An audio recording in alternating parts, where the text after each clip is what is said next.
Welcome into the still name undetermined college football show on MNS.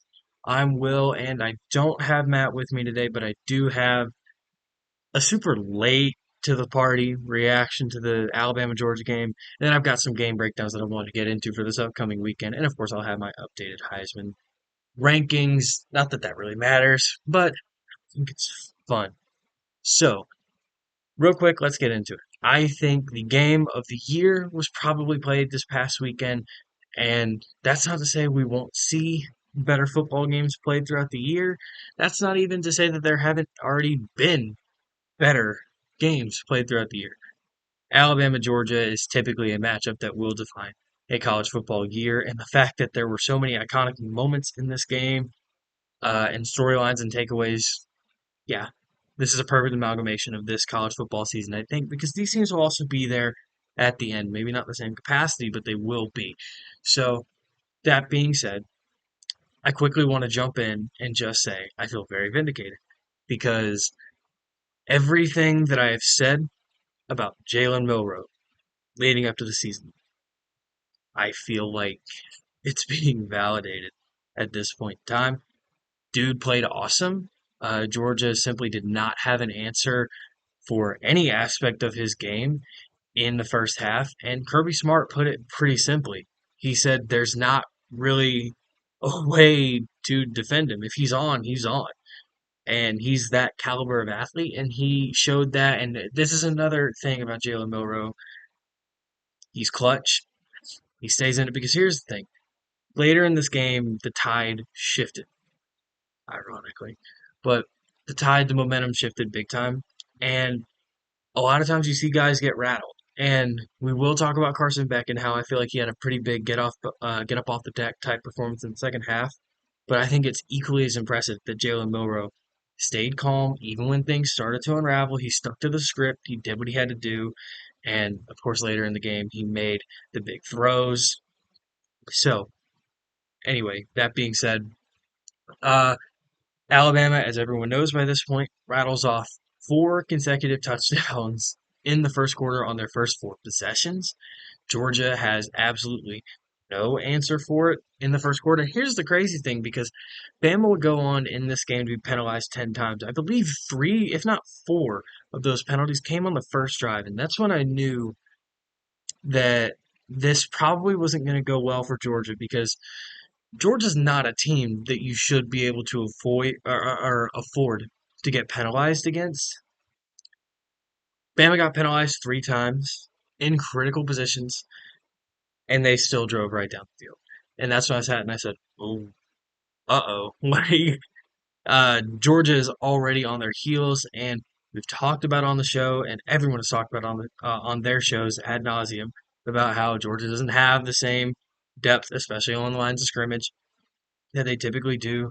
They're banged up, this, that, and the third. They were coming off a bye week, so you kind of sit there and think like, okay, like you probably would have thought that if this game was going to get lopsided, it would probably be close at the beginning, and then as the game wore on, maybe guys would start to fade.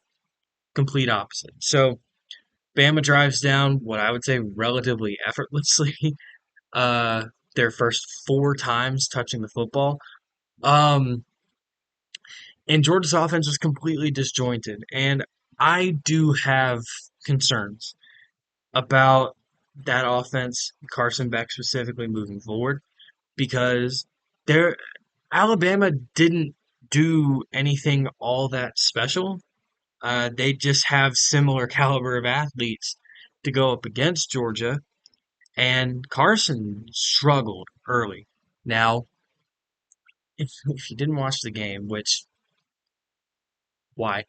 But if you didn't watch the game and you look and you see 406 passing yards and I think it was like two, three touchdowns, something like that. Anyway, but you look at those numbers and you go, what? He struggled, but yeah, pretty bad. Like Carson Beck, to put it bluntly, looked terrible at times. Uh, Completely lost out there, lights too bright type deal for him. Whereas the Bama offense was just clicking on all cylinders, which another interesting element of that is I would have thought that the road for Bama to win and lean on Georgia in this game would have been between the tackles. They really didn't do that all that much. There was a lot of outside runs and uh, quarterback design runs.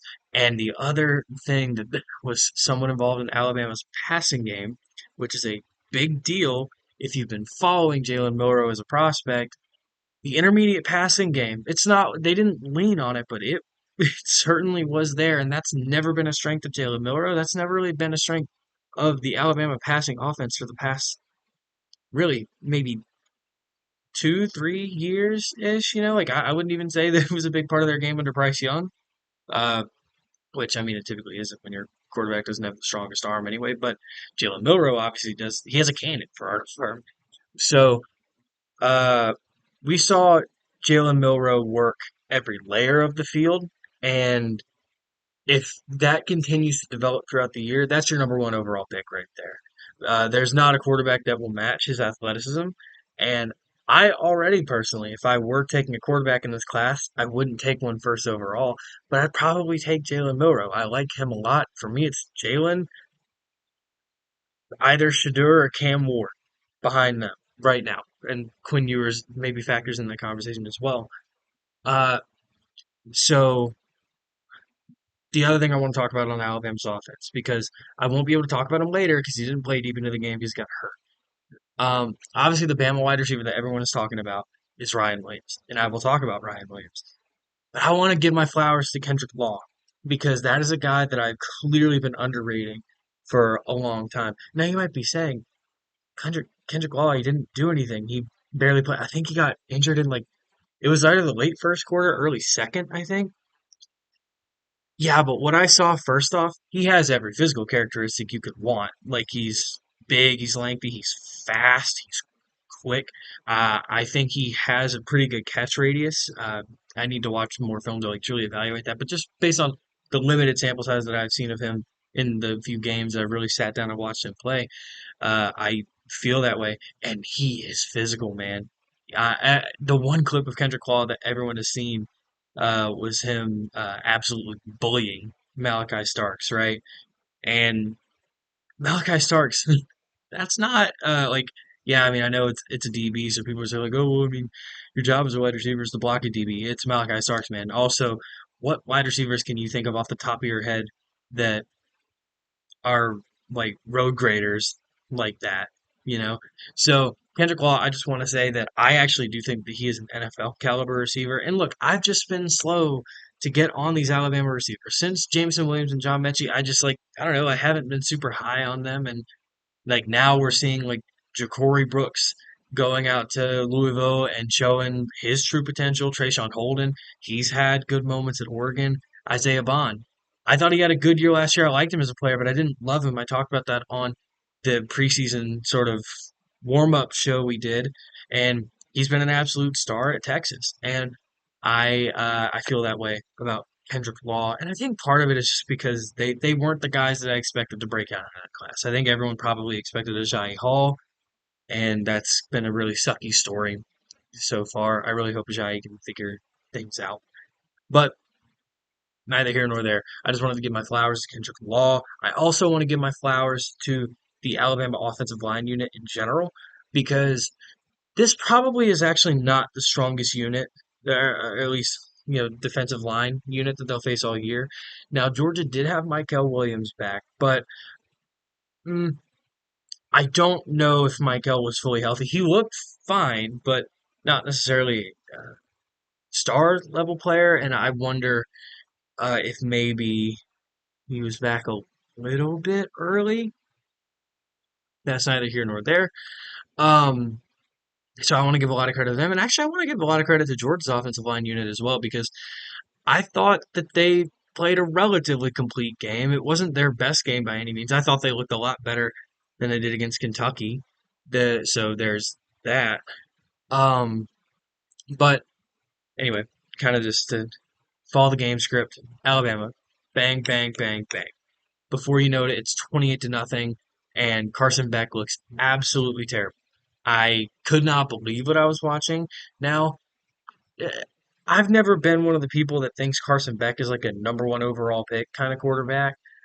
But I've always thought he was good, and I talked a lot about, oh, well, Georgia's upgrading at quarterback. He's so much better than Stetson Bennett, and I think for the majority of his career that has been true. But wow, Carson was lost at times in this game, and if I had to guess, if I could sit down and talk to him, and I haven't heard him talk in interviews, so I don't know if he's said the same thing. I don't think he was trusting what his eyes were seeing because first off, the first pick he threw, where he tries to throw out in the flat to Delp, and uh, Delp is kind of getting bumped. He's in contact, and he ends up throwing it straight to the Alabama defender. Uh, that's a terrible pick, and that's one of those quick throws. Got to get it out. And I think when you have stuff like that early, it's really hard to trust what you see. There was another throw. I want to say this was on a third down. I'm not 100% sure. And I want to say it was Dom Lovett was coming across on like a drag, and Carson like double clutched, like he was like about to release, and then he didn't release, but then he pushed the ball out anyway, and it was way behind and things like that.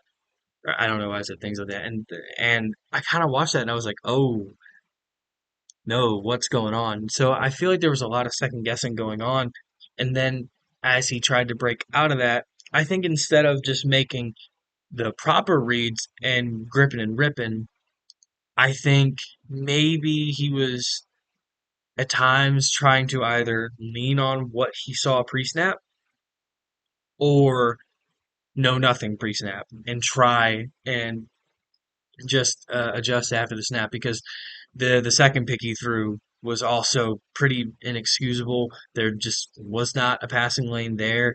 There like were multiple defenders in the area that could have picked it off. I didn't understand it. And when you thankfully ESPN had the angle where you see him go through his progressions and you realize it's his third read, so he goes boom, boom, and then it looks like, to me at least, this is also going based off of memory, but it looks like he goes to that third read, grips and rips, and boom, right into the defender's hands. So I think that played a large part, especially when you're down 28 to nothing. And it wasn't 28 to nothing at that point yet, I don't think, but you understand that that falls on your shoulders. Except that it doesn't, because I said I'm sitting with my girlfriend and her family, and I'm kind of saying like, look, this doesn't look good, but Georgia can still play typical Georgia ground and pound football and get back into this one. There's plenty of time. And weirdly enough, that actually didn't really happen. Like that was the path I saw for Georgia to get back in the game, but they were stalled out pretty much the entirety of the first half, and they didn't look super strong coming out of halftime either. But Carson Beck, this is where we talk about him getting up off the deck. He made some tight window throws. He ends up putting up over 400 passing yards, and he got Georgia back in this game. And I will say, honestly, another factor here for Carson is I don't think that wide receiver room is all that strong. I like Dom Lovett, but he might not separate to the extent that I thought he was able to do so. Dylan Bell is definitely their best receiver, and we will get to him later in this thing, talk about him specifically. But Carson, you know, uh, Alabama clearly changed their philosophy. It wasn't prevent defense by any means, but uh, a lot of bend don't break, and funny enough, I've actually tried to record this 3 times, so I can't remember if I said this in this recording. But Georgia's is not typically a team that you can play bend don't break against, especially for an entire half of football. And Carson took advantage, and he gets Georgia back in this game. And Bama has done just little enough to keep Georgia within reach. So yes, like I is there a little bit of a level of concern there for me? Maybe. I think Alabama, or I think Kalen DeBoer in general was playing the game rather than playing like the season or playing the play. Like who was it that said? I think that was Cole Keeler that said used that term this past week on his show. But and I think I might even be using it differently. But basically, what I'm saying is, oh, it was Kulik because it was Auburn and Oklahoma. So and Kulik was actually talking about how he tends to start. He thinks a team should start running the clock a lot earlier than they typically do. And I 100% agree with that philosophy. Georgia's just not the team where you can sit there and do that against them because they will claw back into the thing just like they did. So, from being 28 to nothing in the first quarter and from being like 30 to 7 at the end of the half, I want to say it was 30 to 7. Uh, Next thing you know, it's a 4-point game with 5 minutes to go. Georgia has the. Oh, by the way, we haven't talked about him yet, but uh, or earlier in the game, there's this crazy play. Ryan Williams over the middle of the field has to tip the ball up to himself a couple times, makes the grab, and it's a fantastic concentration play by the 17-year-old kid. And then he also had this disgusting set of jukes and spin moves in the open field on a play. I want to say it was the first quarter, which is uh, that in and of itself is a pretty huge game from a 17-year-old kid. And that'll actually be the last time we talk about him in the video. So I just wanted to make sure to talk about Ryan Williams, 17 years old, by the way. Don't know if you've heard. So anyway, Georgia has the ball and they pop the top off of Alabama's defense. Dylan Bell, I guess it was 75 yards. I can't remember what yard line they were on at that time, but Georgia takes the lead with like 3 minutes remaining. And I'm sitting there, my jaw is on the floor. I'll be honest with you guys, I'm gonna shoot you straight. I thought the game was over. I'd stop paying attention. And even when Georgia climbed back in a little bit, I was like, Bama will tack on a touchdown or something. Just make this thing out of reach. Maybe Georgia can make the box score look a little bit better than it was. Nope. Georgia takes the lead with like 3 minutes remaining. And at that point, I'm sitting there going, I don't know that Georgia's going to give up this lead. Even though Bama has looked like the significantly better team the entire game, I sit there and go, momentum is so firmly on the side of Georgia. Even in Tuscaloosa, I kind of felt like, oh my God, the most insane comeback is finally going to go in the favor of a Georgia team, first off. But it's going to take place in Georgia is going to escape. And I'm already going through scenarios like, I don't think this Georgia team is as good, but they escape against Bama so they can almost afford a loss. And maybe a Georgia team that's a little subpar gets to the SEC championship game. And I'm going through all these scenarios in my head as Jalen Milroe fires deep down the sideline to 17-year-old Ryan Williams, who first off is decently well covered. He's actually a little bit stacked by the defender. He makes a ridiculous back shoulder adjustment, stays on his feet, catches the ball, right? Gets back moving the right direction, hits the most disgusting spin move I've ever seen in my life. It's like a little dead leg hesitation spin move. He legitimately, everyone has said this all week. It's like, oh, you look like playing backyard football. No, like, but really though, that looks like I'm a bigger guy. So like my friends that were smaller and quicker than me, it looked like something they would do against me. But he's doing that against the Georgia Bulldogs. And then to cap it all off, after hitting the spin move where he makes these two defenders look silly, he then he then hits like another juke move, which but he's like his shoulders are uh like he could like I don't know how he had the confidence to do this because I think a typical receiver or any ball carrier at this point is like, okay, just get up the sideline. But he thinks to himself, no, no, no, no, no. I'm just gonna eliminate the pursuit angle, hit a little jab step, and then run up the sideline. And then the psychopath with keep in mind, defender isn't crazy far away from him. Takes his mouthpiece out as he runs into the end zone to put Alabama back up in the waning minutes. 75-yard touchdown. Ryan Williams, 17 years old, by the way. Again, I don't know if that was mentioned on the broadcast. Um, One of the most ridiculous plays you'll ever see. Uh, the kid is special. I'm an Auburn fan, so which I mean, yeah, there's the Pate State shirt. Um, so am I bitter that we didn't get him to flip? Yeah, absolutely. And I talked about this in previous shows. How, you know, there were rumors early like, oh, he's maybe too small and he's having drop issues in camp. And then the narrative shifted, and a lot of Auburn fans started to kind of say things. Oh, when we say we backed off, we backed off. And I kind of when I saw that start to get pushed, I said, no, I don't think that's the case. And then knowing, by the way, just the extra little daggers that he was potentially planning on flipping to Auburn, and what changed his mind was the 4th and 31 Gravedigger play.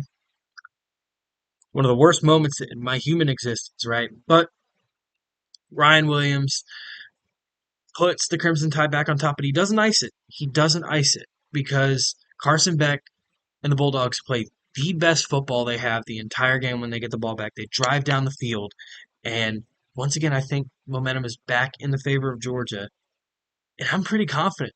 I think this game is probably going to overtime. Uh, but Carson's last mistake of the game, and it was a much minor one, a much more minor one.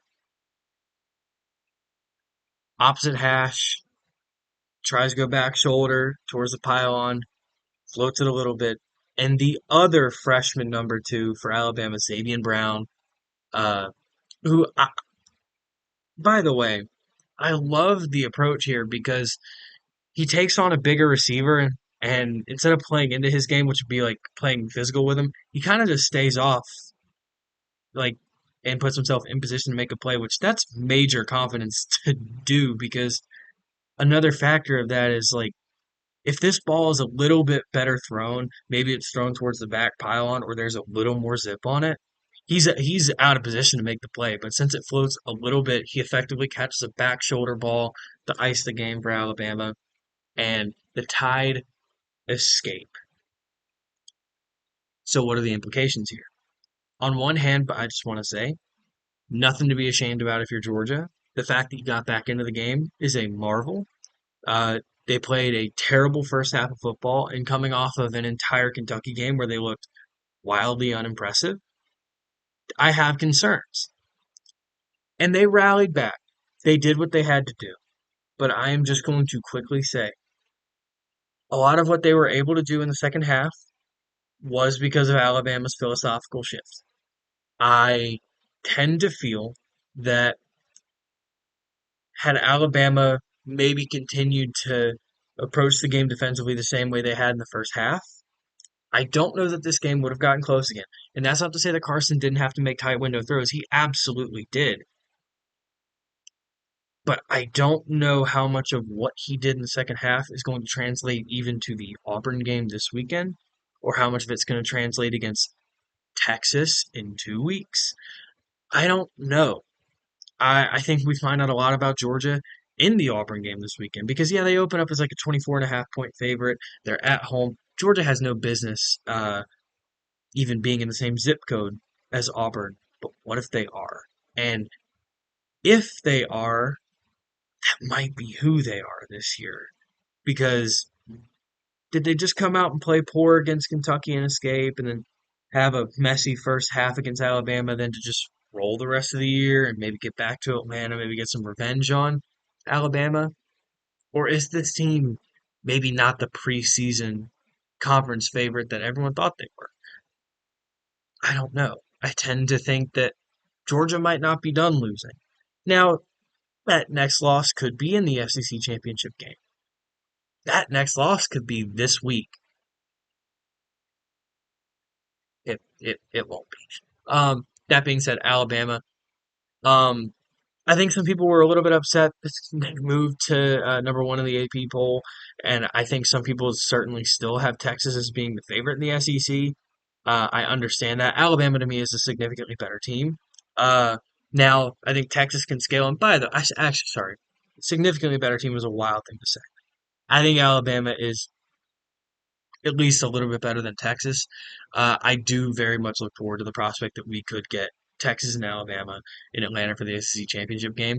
And honestly, it's kind of I like when I say rooting for, like I just think that's the best game possible. So yeah, I think this Alabama team can withstand any challenge they face for the rest of the year. And actually, I think they're my national championship favorite at the moment. They've shown me a lot more than Ohio State has. We'll find out a little bit about Ohio State this weekend, at least facing a tough defense in Iowa. But uh, yeah, that was a Titan matchup. But now we are going to quickly run through some breakdowns, or at least prediction segments for this upcoming week. So, first game I want to talk about is Texas A&M at Missouri. And this is where I think I differ from common consensus because it was one of those situations where you think that based on the rankings and Missouri being at home, Missouri probably wins or you have an edge or that'd be the obvious pick. It's not. It seems like most of the industry is on Texas A&M. And yeah, like I mean, I'll just go ahead and say it. I agree. I think Texas A&M does win this game. I think they are so strong along the lines of scrimmage, especially the defensive line of scrimmage. They are insane.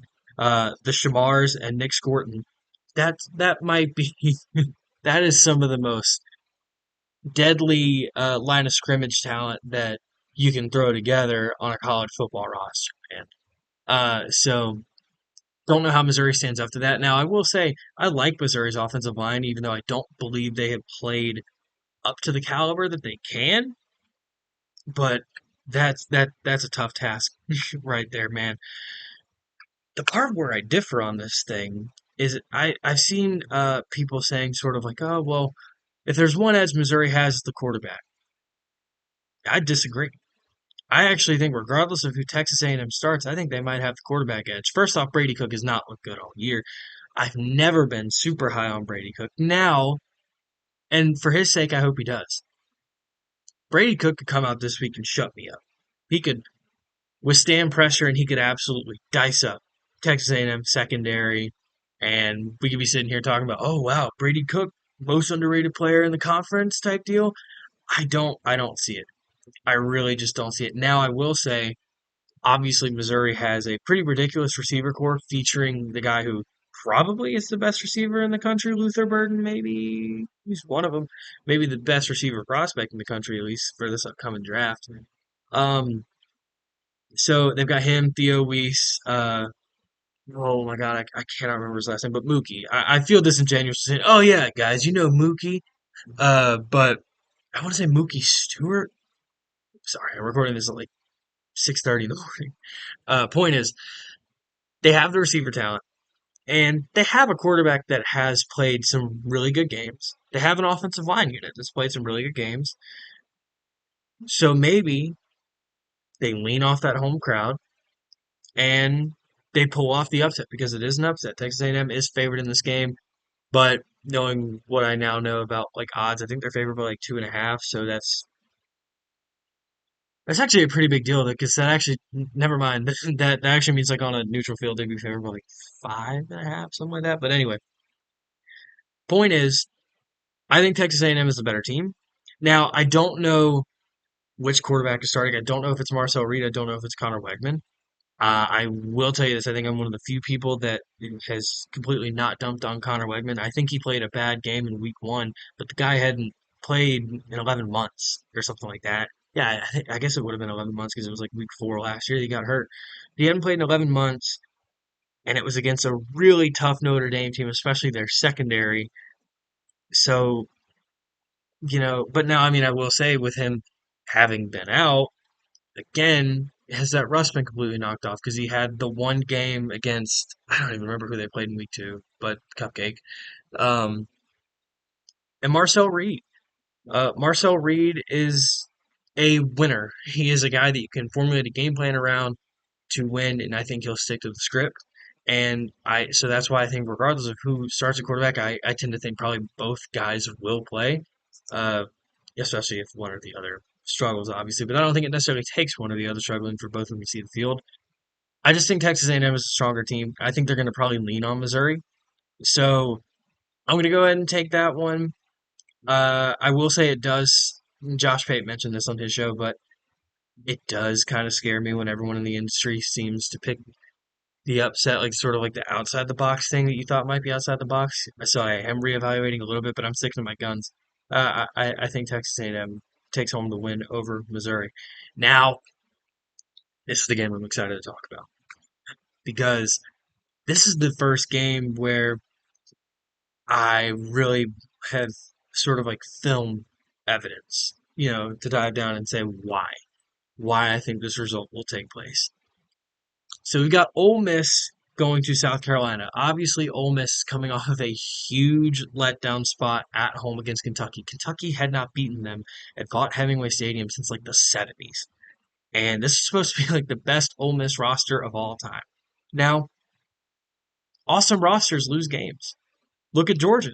Awesome roster, lost the game. Now, you don't necessarily look at this the same because Ole Miss should have had a significantly better roster. But look, Kentucky is a pretty solidly built team. They're a well coached team, and I had a feeling that based on what happened against Georgia, they now know the blueprint for how they're going to win, and they followed it to a T to beat Ole Miss. Right? South Carolina, they're in a completely different situation because one, they had a game ripped away from them that should have been a big staple win, probably, right, against LSU. Now, coulda, woulda, shoulda, and they had opportunities to make it right, and they did. LSU won the game. I'm not taking that away from them, and I'm not just wiping it clean saying, actually, South Carolina is 4-0. That's not the deal, but you can't watch the LSU game, and especially watch the film back and not tell me that South Carolina team is really good, especially that defensive line. Um, so I think the biggest sort of controversial thing that I've done on the show is I've had Dylan Stewart in my Heisman talks, and I've wondered to myself, I was like, is that egregious? Like, he's awesome, he's made some great plays, but you know, does he really warrant that talk? Yes, he does. He absolutely does because this past week, I was going through and I'm actually starting my process of grading offensive linemen. There's a couple positions in football that I think I'm pretty good at grading as far as like draft prospects, and I feel that way about offensive tackle. So I was looking at both of LSU's because if you don't know, both of their starting offensive tackles really could be big time NFL prospects. You've got Will Campbell and you've got Emory Jones. And Dylan Stewart kind of worked them both at times. So there's that. But my point in saying this is South Carolina's pass rush is very good. We knew this coming into the year, right? And they have lived up to expectation. Now, again, they've only really played one feature opponent, but against that one feature opponent, they did what they were supposed to do. Now, I will say in that game, yeah, turnovers go your way early, shift the momentum, and you're playing against a hyper aggressive quarterback, so things might be a little different against Ole Miss. What I do know is that Ole Miss offensive line is not good so far this year. They have not been. And that is something for South Carolina to expose. And again, the big key to this is South Carolina gets Ole Miss at home. Now, Ole Miss isn't known for having this crazy environment to go play on the road. South Carolina does, though. Williams Bryce absolutely can shift the outcome of game. And after what happened against LSU, I think that crowd is going to be on fire. And if the game is even relatively close, I'm actually going to go ahead and make my call now. If by the halfway point in the second quarter, that game is tied or within 3 points, South Carolina wins. Now, Ole Miss should have a different level of firepower. So, if Ole Miss comes out, and this is talking about like Alabama did against Georgia, yeah, you take the crowd out of the game, you lean on your perimeter talent, and then the South Carolina would then have to throw the ball out to get back in the game, which one, depending on who's the quarterback, they're not incredible at that anyway, but also Then you lean on these portal acquisitions that you got as pass rushers that can really make South Carolina uncomfortable. And yeah, you probably win the game, but I don't think that happens. So I have written here that we find out what Ole Miss is really made of this week, and that I think Ole Miss has too much talent to lose a second game in a row and to effectively end their season. I don't think that's true. I've slept on this. I think South Carolina's defensive front against Ole Miss's offensive front is a major mismatch, and I'm taking South Carolina to beat Ole Miss at home. Now, the conversations around Ole Miss get really toxic if this happens. Uh, their season is effectively over in regards to making the playoff push that you envision them making and that this roster put together was meant to do. And it sounds like a catastrophic situation. And in my brain, I want to go, well, that's not going to happen. I think it is. I think South Carolina wins this game, man. And if I'm right, it'll be because of the South Carolina pass rush, that defensive front. And also, quickly, South Carolina should have Lenore Sellers and Rocket Sanders. Obviously, those two massively shift the complexion of the game. I think they can win with Robbie Ashford.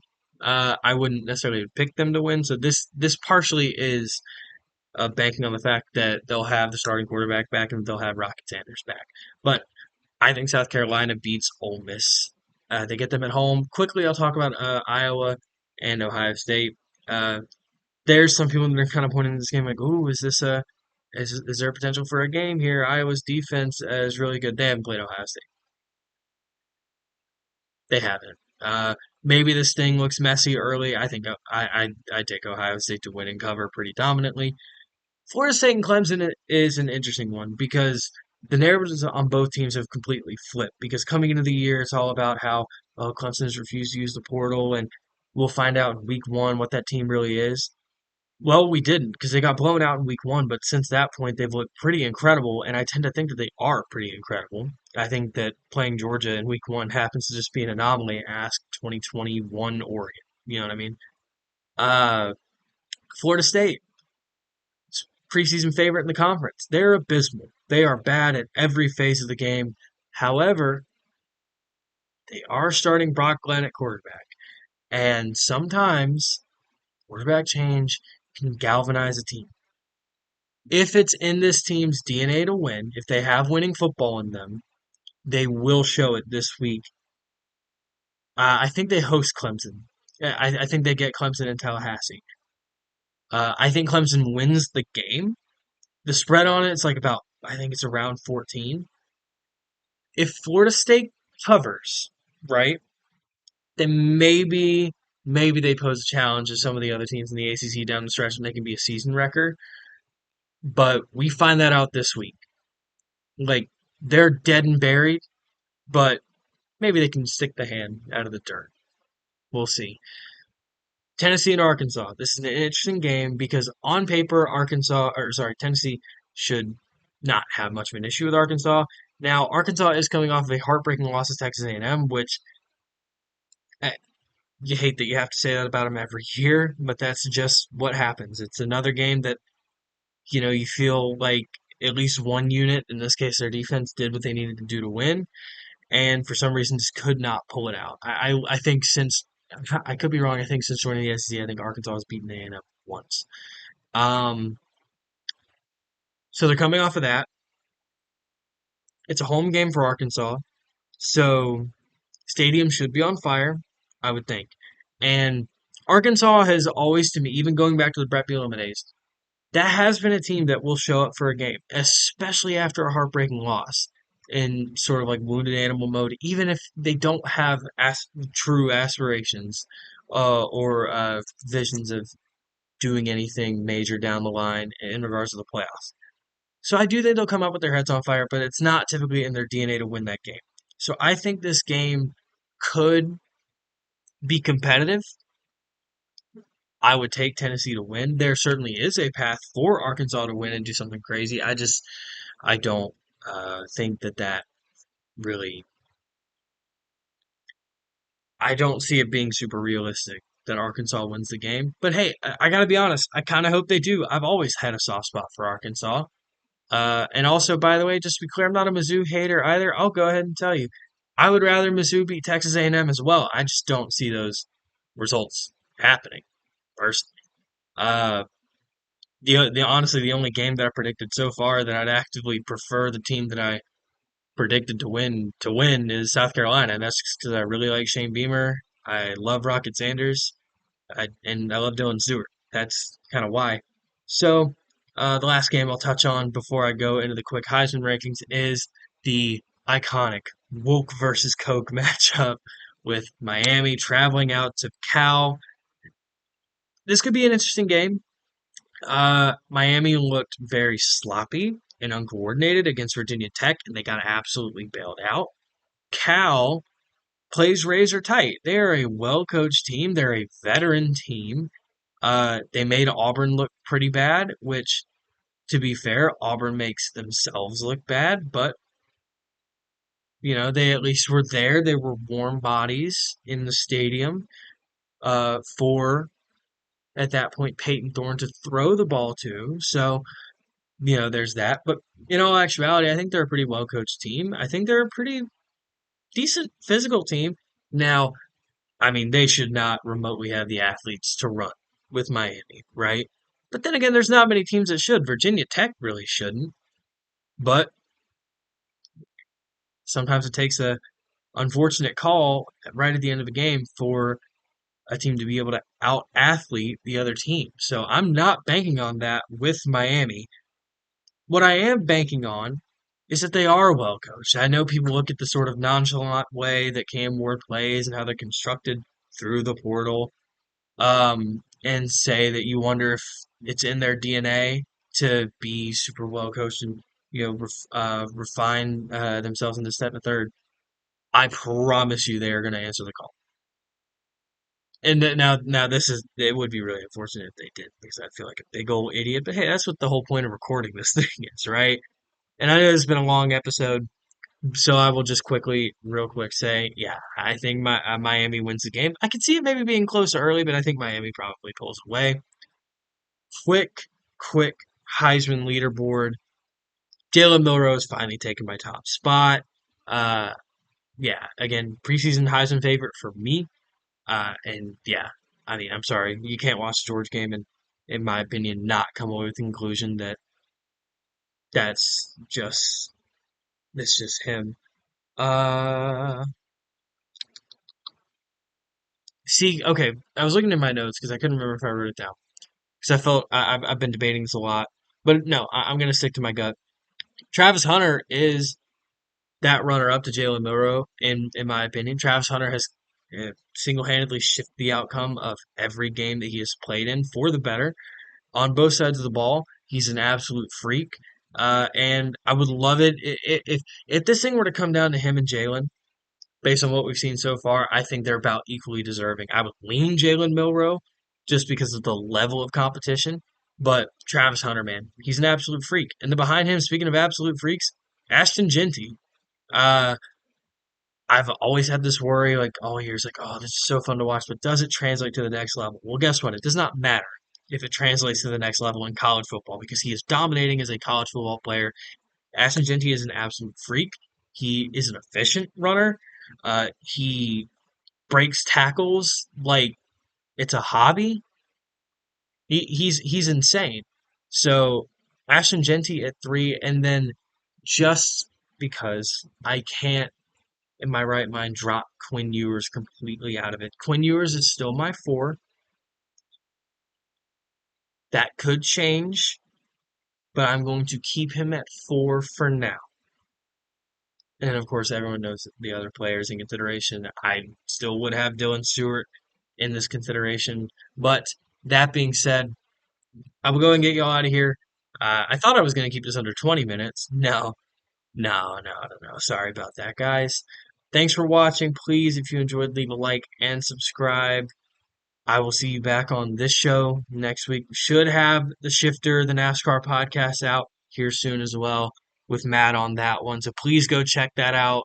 I'm happy for it. Sucks that we haven't been able to record together, but he's doing a fantastic job carrying that show on his own.